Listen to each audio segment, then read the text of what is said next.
nongeye kugusuhuza nkwifuriza kugubwa neza, nkwifuriza kugira amahoro y'Imana, nkwifuriza kugira imigisha ndetse no kwihangana igihe ibintu bitagenze uko washekerezaga ko bigenda. Muri iyi si niko ubuzima bumeze, tujya dutegura ibintu tukabishyiramo n'imbaraga zose kugira ngo tureke ibintu byagenda neza, ariko uko twifuza ko bigenda ntibigende neza. Hakaba ubwo dufite ubwoba ko ibintu bizagenda nabi, ariko ntibigende nabi, bwa bwoba twari tugifite bugashira ntibigende nabi. Hari n'igihe tujya twizera ko ibintu rwose tukabona ko twabiteguye neza, ibintu bizaba byiza, ariko tugatungurwa n'uburyo bihindutse rwose, kandi twari twarabonaga ko rwose icyerekezo turimo ari cyo cyiza. Ikintu tugiye kuganiraho rero, uze kwihanganira iki kintu tugiye kuganiraho. Ni ikintu gikomeye, ariko ni ikintu kigize ubuzima tubamo. Ubuzima tunyuramo ni ubuzima bukomeye. Reka mbihere ku gatekerezo k'umuntu wabayeho, igihugu ntabwo nkibuka, ariko yabayeho hano kuri iyi si. Ari umuntu worora indogobe, akaba afite indogobe mu rugo iwe zitandukanye. Igihe kiza kugera indogobe ze zirabura, ziragenda. Indogobe zigiye, abaturanyi be baza kumusura bamuhumuriza, bamubwira ati yo twumvise indogobe zawe zagiye, ihangane komera, niko bigenda, washyizemo amafaranga menshi, n'umushinga munini rero wakoze, none ngo zigendeye, ngo wazihumuriza bamukorera ibishoboka byose. Ariko yagiye kubasubiza, arabwira ati ntabwo wamenya niba ari ingorane nagize. Abantu bakabyibazaho, iyo ntawamenya avuze, bibaza impamvu ze ntawamenya, kandi ari ikibazo kigaragara ko indogobe ze nyinshi zari ziri aho mu rugo zose zagiye. Nyuma yaho indogobe ze ziza kugaruka nyuma y'igihe, zigarukana n'indogobe z'inyagasozi. Indogobe z'inyagasozi rero zikaba indogobe zikundwa, ariko zinagorana kuko kuzimenyereza biragora. Ariko iyo zishoboye kumenyera kubana n'abantu, zirakundwa cyane. Nuko indogobe zigarukanye n'indogobe z'inyagasozi, abantu barumirwa bati yoyoyo, bati indogobe zawe zagarukanye n'indogobe z'inyagasozi, mbega amahirwe menshi ugize we, atugize amahirwe akomeye cyane. Bati burya twagira ngo ni ibyago, za ndogobe zawe zose zagarutse, ahubwo zigarukana n'indogobe z'inyagasozi. N'uburyo indogobe z'inyagasozi kugira ngo zize zibane n'abantu bigoye. Nuko ndarababwira ati rega ntawamenya niba ari n'amahirwe, ntawamenya niba ari amahirwe, ntawamenya. Indogobe zibaho, umugabo atangira kuzitoza izo z'inyagasozi, atangira kuzimenyereza kugira ngo zimenyere abantu, zimenyere uburyo butandukanye nk'indogobe zisanzwe zo mu rugo. Igihe umuhungu we nawe yari ari ku ndogobe, kuri izo ndogobe z'inyagasozi zitangiye kugenda zimenyera, ariko zitaramenyera neza. Sinzi ukuntu zabaye nk'izigize ikibazo cyo kwikanga kwa kundi ziba zitaramenyera neza kubana n'abantu, zimukubita hasi aravunika. Yaravunitse ukuguru, niba uko byagenze kose yaravunitse, ku buryo wabonye ko abaye nyine yagize ikibazo mu kuguru. Nuko abantu baza kumusura bati twabimenye ko umuhungu wawe za ndogobe z'inyagasozi zamukubise hasi n'ukuguru kukaba kwavunitse.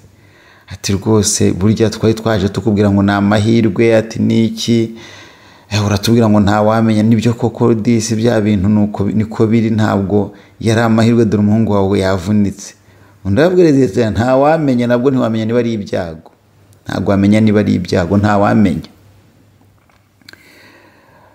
Abantu bikajya bibatangaza uwo mugabo ukuntu ibintu byose bamubwira, bamuhumuriza cyangwa se bamufelicita, ariko akavuga ati ntawamenya.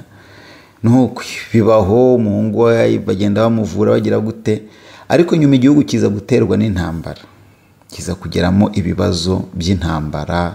Baza gufata abasore bose muri uwo mujyi, muri ako kadugudu, barabatwara muri urwo rusisiro, barabajyana bose, bajyana ku rugamba, ndetse baza kugira n'ikibazo. Ariko wa umuhungu we ntibamutwara kuko yavunitse, we ntiyagenda. Babandi bajyanye mu rugamba, rwa rugamba rukomeye, benshi baguye ku rugamba, ndetse bivugwa ko abahungu hafi ya bose bo kuri uwo musozi baguye ku rugamba. Nuko igihe cyaje kugera barazana amubwira ati uko abahungu bacu barapfuye, abaki bose baragiye, none batubwira ngo ntawamenya koko, ati none dore umuhungu wawe yarasigaye. Rero ibintu bitubaho mu buzima, turategura tugakora ibintu, hakajya hazamo ibindi bintu bitunguranye. Ibintu bitunguranye bikaza bimwe ari byiza, ibindi bikaza ari bibi. Ibyo bije ari byiza tubyita amahirwe, ibije ari bibi tukabyita ibyago. Ariko ibyo bitugeraho byose, ibyo twakwita amahirwe siko byose ari amahirwe. Ibyo twakwita ngo ibi bintu mbega opportunity, mbega amahirwe tugize, ntabwo ariko byose ari umugisha. Ibyo twabona byose tukabona ni byiza, ntabwo ariko byose bifite umumaro, ntabwo ariko byose ari byiza, cyangwa se ntabwo ariko byose bikwiriye. Ibyo twakumva tukumva ni ukuri, umuntu akadusobanura, cyangwa tukaba turi kumva ibintu haba mu makuru cyangwa se umuntu ari kutubwira, ukumva rwose urabyemeye, ntabwo ariko byose ari ukuri. Hari ibyo bashobora kubwira ukumva ni ukuri, nyamara wazasobanukirwa ugasanga ntabwo ari ukuri. Uyu munsi hariho, reka nivugire ku byerekeranye n'imisengere, hariho amadini menshi cyane, ndetse iyo yinjiye mu rusengero, mu nsengero baravuga bakavuga, babwiriza beza, bazi gufata amagambo bakayatondekanya neza. Abandi bafite impano zo ijwi rivuga rwose ukumva riri kukumvisha. Abandi bakafite uburyo ibintu babipanga neza. Abandi bakafite ubundi buryo babyigishamo ukabyumva, ukumva rwose ibyo bintu uburyo bivuze ni ukuri. Ntabwo ariko byose ibyo twumva, haba no mu nsengero, ntabwo ariko byose bishobora kuba ari ukuri. Bimwe bishobora kuba ari ukuri, ibindi atari ukuri, bisa n'ukuri. Igihe nicyo kizagaragaza ko ibyo bintu ari ukuri cyangwa atari ukuri. Igihe rero iyo tuvuze ngo ni igihe kizabigaragaza, umuntu yibaza ngo ni ryari, ese ni icyumweru kimwe, ni amezi abiri, ese ni umwaka? Icyo gihe ntabwo kiri defini, ntabwo ushobora gusobanukirwa n'igihe kingana iki. Igihe kizagaragaza ayo mahirwe aza mu buzima bwawe niba ari umugisha. Igihe kizagaragaza ibyo bintu ubona ko ari byiza, niba koko ibyo bintu bikwiriye, ari byo ukwiriye kwakira, ari byo ukwiriye gushima ko ari byo byiza. Igihe kizagaragaza kuko kuri wumva, cyangwa uko kuri bakubwira, cyangwa uko kuri umuntu yaje kukubwira ukumva ni ukuri, ukumva arakwemeje rwose. Igihe kizagaragaza kuko kuri koko ariko kuri. Reka Imana aba ibe hagati muri byose, aba ariyo tugira nyambere kugira ngo tubashe gusobanukirwa n'ibyo turimo. Reka ikintu cyose uko twakibona tugenzuze ijambo ry'Imana. Ese ijambo ry'Imana, iki kintu mbona nk'umugisha, iki kintu mbona ko ari cyiza, iki kintu mbona ko ari ukuri, ese ijambo ry'Imana niko ryo rikibona? Dushishoze, tugenzure, dusuzume, dukoresha ijambo ry'Imana, niryo rizadusobanurira ngo ibi bintu ni ukuri cyangwa si ukuri. Ntabwo ibintu byose bishashagirana, ntabwo ibintu byose bishashagirana ariko biri zahabu cyangwa se ari diyama. Hari ubwo bazakuzanira zahabu uyibone urubone ni nziza, bakuzanire diyama ubone ni nziza, ariko nibayishyira ku cyuma gipima basange ni fake, ntabwo yujuje ubuziranenge. Hari ubwo uzabona ibintu ukabona ni byiza, ariko uko bizagenda ubona igihe nibwo uzasobanukirwa ese bya bintu ni byiza. Hari ubwo umuntu azaza akakubwira wumva ko uyu muntu avuga ukuri, uyu muntu ni umunyakuri, wumva uramwemeye cyane, ariko igihe kizagaragaza ese koko uyu muntu ni umunyakuri. Hari ubuzima tunyuramo, ugahabwa akazi, ukumva urishimye, ukumva ugize umugisha mu buzima ubonye akazi, ariko ako kazi bizarangira kagufungishije. Ukabona umugore cyangwa ukabona umugabo, ukamwishimira uti, n'abantu bakagushagara ati yabonye umugore mwiza, abonye umugabo mwiza, abantu bakavuza impundu, abantu bakishima. Ariko uwo niwe uzagukubita ifuni, cyangwa uwo niwe uzagufungisha. Amaherezo y'ubuzima bwawe kuri we nibwo agiye gushyirwaho iherezo cyangwa se agiye kwanduzwa by'iteka ryose.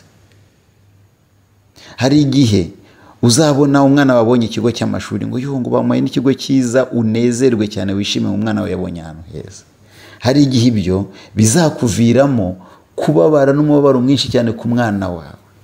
Abantu bajya bohereza abana i Burayi, bakavuga abana banjye biga i Burayi, bakabyishimira cyane. Ariko hari igihe wohereza umwana i Burayi cyangwa muri Amerika cyangwa muri Canada, ukamwohereza yakiga ndetse ukikokora cyangwa ugakora ibishoboka byose, ukajya wishima cyane umwanya wanjye ari muri Canada. Ariko output, sorti izasohoka mu mwana wawe yaramaze gukura, ugasanga yarangiritse cyane. Icyo ari kuba cyiza nuko mwari kubana ntirirwa ajya aho hantu yagiye. Hari ubwo abantu bavuga bati turashaka kujya muri Amerika, turashaka kujya muri Canada, turashaka kujya hehe na hehe. Ariko kujyayo ni kimwe, kuhagera ni ikindi, kuhagirira umugisha ni ikindi. Hari ubwo abantu bifuza kuva mu cyaro ngo arashaka kujya gutura mu mujyi, akumva gutura mu mujyi nawe agatura mu mujyi wa Kigali agatembera, ugasanga umwana aravuga ati ni gute nzagera mu mujyi wa Kigali, simpazi umwana wo mu cyaro.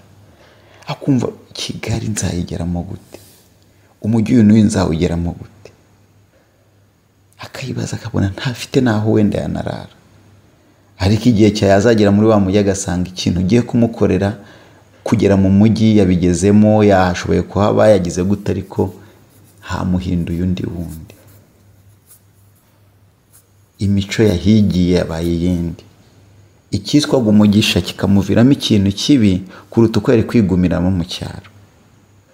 Nta ingero ni nyinshi umuntu yatanga. Umuntu umwe yaguze imodoka arishima cyane. Yari afite imyaka isa nk'irimo hagati, ubona ko akeneye imodoka, ubona ko akeneye ikintu cyamufasha no mu kazi ke. Yari imodoka yayigendamo, ikongera ikaba imodoka yamufasha no mu kazi. Maze ubwo yatangira kuyitwara, ahura n'abantu, felicitation. Ntabwo yamaze igihe kinini imodoka itamwishe, ya yindi yaguze ariyo yamwishe. Ariko abantu babibonaga nk'umugisha yagize, ariko niwe uje kumutwara, uwo mugisha niwe uje kumuhitana. Rero ni ingero nyinshi cyane, mfite ingero nyinshi cyane natanga kuri ibi nagiye mbona z'ibintu bigaragara nk'umugisha, ariko bikaza kurangira bidahindutse umugisha. Igihe kikazagaragaza ahubwo ko bya bintu icyari kuba cyiza nuko bitari kuza mu buzima bwawe. Hari n'ibindi birangira bikakuriza ukababara cyane, ariko nyuma yaho ukazavuga uti amarira nariraga buriya narizwaga n'iki, ko ahubwo Imana yaremye nkize ikintu kibi cyane. Ukazasanga ikintu cyitwa ko ari igihombo ugize kikuviremo umugisha ukomeye. Reka rero ibi bintu bitwigishe gusenga Imana ibe nyambere, ibe hagati y'ibintu byose dukora. Imana itwigishe kwihangana, iduha ubumenyi buhagije, ubwenge nk'ubwa Salomo, tubashe gushishoza, tubashe kugira ubwenge busesuye rwose. Iduhe kumva no gusobanukirwa, iduhe gushishoza rwose, kureba kure cyane kandi kwigengesera cyane, kugira ngo tubashe gutandukanya ibintu byiza n'ibigaragara ko ari byiza ariko atari byiza. Tubashe gutandukanya amahirwe n'ibitari amahirwe ariko byiyambitse uruhu rw'amahirwe. Rero reka mbasabe kugira ngo iki kintu mugitekerezeho, reka ngusabe kugira ngo iki kintu gitekerezeho. Ibyo uzajya ubona, ibizajya bigera mu buzima bwawe, reka kwishima cyane ngo ugere kure cyane ngo ibintu ni umugisha, ngo ibintu byagenze neza. Niba bidahuye n'ijambo ry'Imana, n'ibyo bintu bitari mu murongo w'Imana, bishobora kuba bihetse ikindi kintu kitari cyiza. Reka twitonde cyane. Reka nanone igihe twere kubabara cyane, biragoye ibintu ndimo mvuga, biragoye kubifata, ariko tukwiriye gukomeza kubyiga no kubitekerezaho. Igihe ubona ikintu kikubayeho kikakubabaza pe, ukumva urababaye ndetse cyane, reka kubabara ngo ugeze kure, reka kubabara ngo ugeze kure, hari abantu bababara bagashaka kwiyahura, ukabona byageze kure, ngo kanaka yanyanze ngo ndiyahura, ngo ibi nibi byanze kujyana neza ngo ndiyahure. Kada, ibyo bintu byanze kugenda neza kuba ari wo mugisha wawe. Ibiri inyuma ni wihangana ugategereza gato, uzasanga ari byo byiza kurushaho.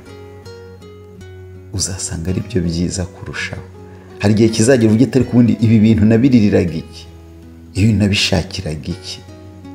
Reka rero duturize imbere y'Imana, duturize imbere y'Imana, tumenye ngo ibyo itemeye kuduha ifite impamvu zayo, ibyo yemeye kuduha ifite impamvu zayo, kandi tubigendemo neza, kuko ibyo tubona bije mu buzima bwacu bishobora kuba ari iby'igihe gitoya, bishobora kuba bihetse ikindi kintu kitari cyiza, maze dutabaza Imana kugira ngo ibyo bintu tubigendemo twitonze, kugira ngo tutaza kwisanga tugeze mu kindi kintu tutari twatekereje kiri inyuma y'ibyo ngibyo.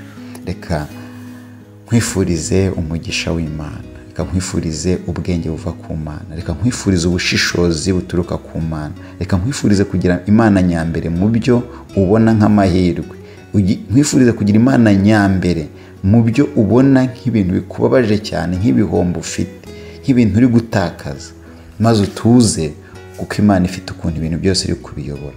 Uturize Imana, uharanire kubana n'Imana neza muri ibyo bintu bibabaje bikugezeho, muri ibyo bintu se bishimishije bikugezeho, uhitemo kubana n'Imana neza. Ni kenshi abantu bahura n'ibintu binejeje bakabikoreramo ibyaha, ni kenshi abantu bahura n'ibintu bibabaje bakabikoreramo ibyaha.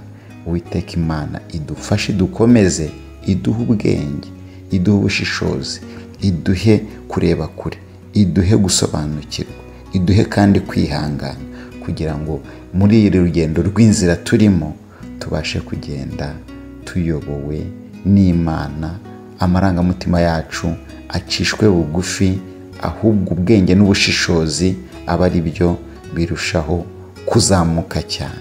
Ubwenge, ubushishozi, ubumenyi aba ari byo birushaho gusobanuka cyane muri twe, kugira ngo tubashe kubana n'Imana mu buryo bukwiriye. Uwiteka akugirire neza, Uwiteka aguhe umugisha, Uwiteka aguhe amahoro, Uwiteka aguhumurize, mu izina rya Yesu.